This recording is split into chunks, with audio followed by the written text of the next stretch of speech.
The New York Mets headline first here on 5 on 5 after the American League won the All-Star game in Colorado, 8 straight might I add.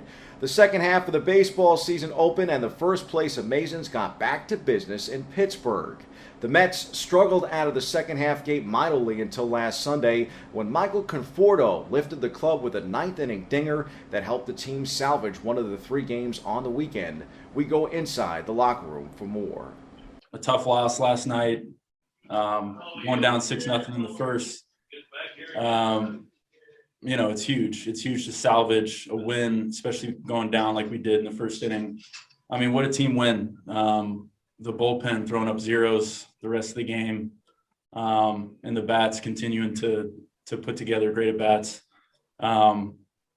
We've been doing it game after game after game. Even if we don't win the game, it's just the kind of team that we have. We're going to keep doing it over and over.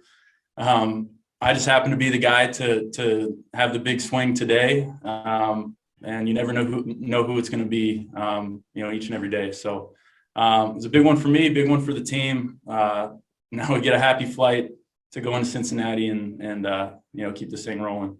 In at number 4, the Yankees showed some signs of life in the Bronx, finally taking a series from the Red Sox to open things up in the start of the second half of their season. One of the newest Yankees even chipped in. Here's Greg Allen on his trade to the Bronx Bombers, and a big day from a player that we haven't spoken much about lately, Rougned Odor.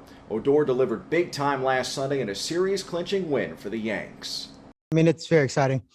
Any chance you have to be able to compete at the big league level, you definitely don't take it for granted. Obviously, the situation that it's been brought up with isn't ideal. You definitely don't wish it on anyone. But again, being able to control things that we can control here now, and just gonna try and do all I can to help the team win. It's a talented group that we have here across the board, and guys with a variety of skill sets. So. Just looking at my own personal skill set, anything I can do to get on base, increase traffic, play some good defense, just find ways to, again, score runs. And I think that's the name of the game. Any way I can to impact the game, that's where my focus is. And that's what I'm going to try and do. I'm just trying to be myself. I like to win games. I don't like to lose. And I think if I bring that energy to our team, is going to help us to play harder, to be more focused in the game, and I'm just trying to help my team, try to keep everybody up. And, this is a sport, it's a long season, and we got a lot of up and downs. So I just try to be the same guy all the time in the clubhouse and when I play too. So I like to be like that. Speaking of ups and downs and rivalries too, at number 3, the U.S. Women's Olympic basketball team was in unfamiliar territory after dropping 2 exhibition games in a row for the first time in a decade. The Americans rebounded with a strong effort to beat Nigeria 93-62 last Sunday in the final pre-Olympic exhibition tune-up for both teams. These 2 teams will now open against each other in the Olympics on July 27th. From the opening of one major event to the closing of another this summer, Chase Elliott won the Superstar Racing Experience season finale at the Nashville Fairgrounds Speedway last Saturday night, ahead of Tony Stewart, his father Bill Elliott, and an all-star field that included Indy 500 champion Elio Castro Neves. We mentioned it last week on the show. Chase had already beaten his dad once before. Now he's 2 for 2. That was a really fun series to watch and to be part of. Congrats to SRX on a super first season. We look forward to next year. We'll stick with super showdowns and racing superstars to close out the front end of 5 on 5. In at number 1, Lewis Hamilton celebrates a record 8th British Grand Prix victory last Sunday after fighting back from a 10-second penalty for a first-lap collision that halted the race and sent title rival Max Verstappen of Red Bull to the hospital.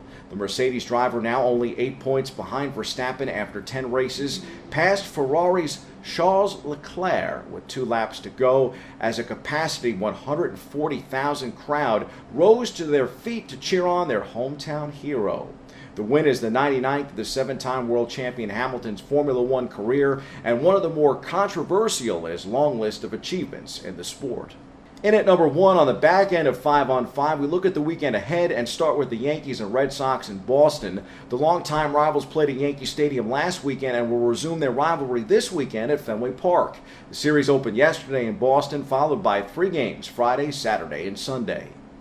In the 2 spot, the Mets were off yesterday and return home to Citi Field this weekend following the series in Cincinnati. The Amazons will welcome the Toronto Blue Jays to Queens for a 3-game weekend set, which starts up a long homestand in Flushing.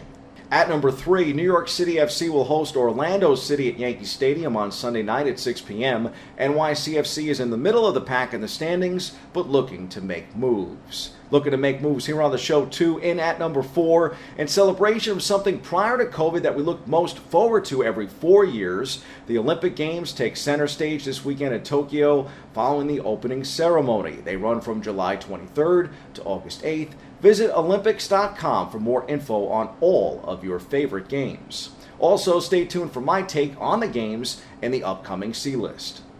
And since the Olympics are on our mind, how about an Olympic athlete from the Winter Games that is part of history? And at number 5, we'll feature John Harrington of the Miracle on Ice, the 1980 gold medal winning ice hockey team, this Monday morning on Open.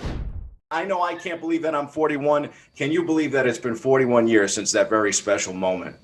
Well, it's crazy, to think that and when it happened but the great thing is, I'll just say is that we've had, so many people still be interested in it, get more interested. The movie Miracle came out and a whole new generation got interested in what happened in 1980.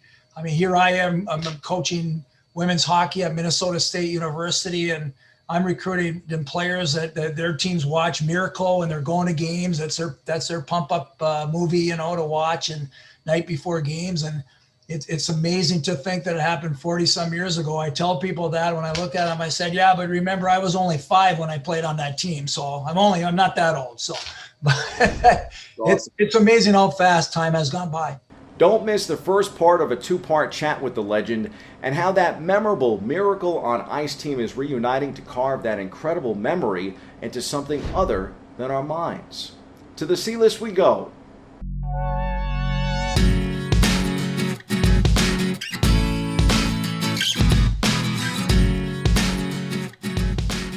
Following a year-long delay, a Summer Games unlike any other are at hand. The Olympics, only so very different. No foreign fans, no local attendance in Tokyo area venues. Tokyo navigating a surge of virus cases amid a still limited vaccination campaign. Athletes and their entourages confined to track visitors' every move.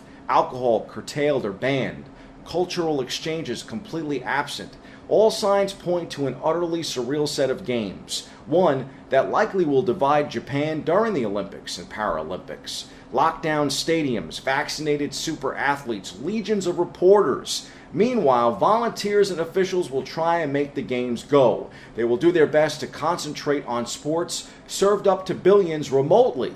Since the pandemic canceled the original in 2020, we've wondered what these games might look like. We've even asked the very question, can they be played?